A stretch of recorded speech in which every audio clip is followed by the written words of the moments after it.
नमस्कार, आप live cities देख रहे हैं। मैं हूं जय शुक्ला। बिहार में कितने सारे फर्जी शिक्षक हैं, यह सवाल अब तक एक यक्ष प्रश्न बना हुआ है। लेकिन पटना हाईकोर्ट में बिहार के फर्जी शिक्षकों को लेकर बड़ी सुनवाई हुई है। अब सुनवाई में क्या कुछ हुआ है वो हम आपको बताएंगे, लेकिन उससे पहले इतनी जानकारी जरूर ले लीजिए कि बिहार में अभी भी 72,000 शिक्षक ऐसे हैं जिनका फोल्डर विभाग को नहीं मिल पाया। अब कई दिनों से हाईकोर्ट में यह मामला चल रहा था। आखिरकार हाईकोर्ट में इस पर फाइनल सुनवाई हुई, जिसके बाद हाईकोर्ट ने क्या कुछ कहा है और हाईकोर्ट ने क्या फैसला लिया है वो हम आपको बताने जा रहे हैं। और क्या सवाल यह भी कि क्या 72,000 जो शिक्षक है जिनका फोल्डर नहीं मिला है, उनकी नौकरी अब फाइनली जाने वाली है?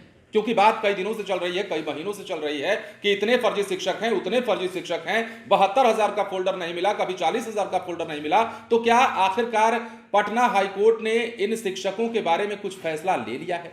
चलिए इस वीडियो में जानते हैं। अब जैसा कि हमने आपको बताया, बड़ी संख्या में बिहार में फर्जी डिग्री के आधार पर नियुक्त शिक्षकों के खिलाफ दायर जनहित याचिका पर पटना हाईकोर्ट में सुनवाई हुई। अब इस सुनवाई के बाद कोर्ट ने फैसले को सुरक्षित रख लिया है। इससे पहले कोर्ट ने राज्य निगरानी ब्यूरो को इस मामले पर 2 सप्ताह के भीतर कार्रवाई रिपोर्ट पेश करने का निर्देश दिया था। मुख्य न्यायाधीश के विनोद की अध्यक्षता वाली खंडपीठ ने इस मामले को लेकर रंजीत पंडित की ओर से दायर जनहित याचिका पर सुनवाई करते हुए निर्देश दिया है। अब याचिकाकर्ता की ओर से वकील दीनू कुमार ने पटना हाईकोर्ट को बताया कि 72,000 शिक्षकों के फोल्डर अब तक नहीं मिले हैं, जबकि यह मामला काफी दिनों से चल रहा है। इतना ही नहीं, निगरानी विभाग द्वारा की जा रही जांच की गति भी काफी धीमी है। वकील ने कोर्ट को यह भी बताया कि राज्य में बड़ी संख्या में जो शिक्षक हैं फर्जी डिग्री के आधार पर नौकरी कर रहे हैं और वेतन भी ले रहे हैं। इससे पहले इन्हें इस्तीफा देने का मौका भी दिया गया था।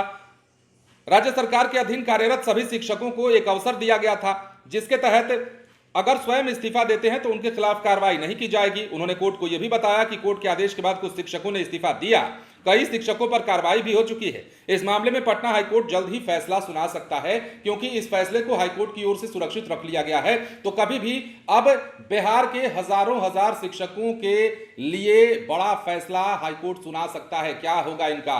क्या अब इनकी नौकरी फाइनली जाने वाली है? क्योंकि फर्जी डिग्री के आधार पर बिहार में स्कूल में काम कर रहे शिक्षकों की कमी नहीं है। कितने सारे फर्जी शिक्षक पकड़े जा रहे हैं उसकी वानगी आप देख चुके हैं। अब नियोजित शिक्षकों के लिए जो सक्षमता परीक्षा का आयोजन कराया जा रहा है, उसमें नियोजित शिक्षकों के फर्जीवाड़े का भी खेल उजागर हो रहा है। लेकिन ऐसे में अब तमाम शिक्षकों की अगर बात चल रही है, बिहार में ओवरऑल कितने फर्जी शिक्षक हैं, तो इसका जो पूरा आंकड़ा है वो हाईकोर्ट को सौंपा गया है। 72,000 ऐसे शिक्षक है जिनका फोल्डर अभी गायब है, मतलब नहीं मिला है। और शिक्षकों को चूंकि बार बार मौका दिया गया इस्तीफा देने का, उन्हें सामने आने का, कई शिक्षक सामने आए, इस्तीफा दिया, लेकिन कई शिक्षक ऐसे हैं जो अब तक गायब हैं। लेकिन अब सब कुछ पटना हाईकोर्ट पर, अब फैसला सिर्फ एक कलम दूर है। क्या होगा इन 72,000 शिक्षकों का, यह जल्द ही सबके सामने आ जाएगा। बने रहे लाइव सिटीज के साथ। यदि अब तक आपने हमारे चैनल को सब्सक्राइब नहीं किया है तो सब्सक्राइब कर लीजिए। धन्यवाद।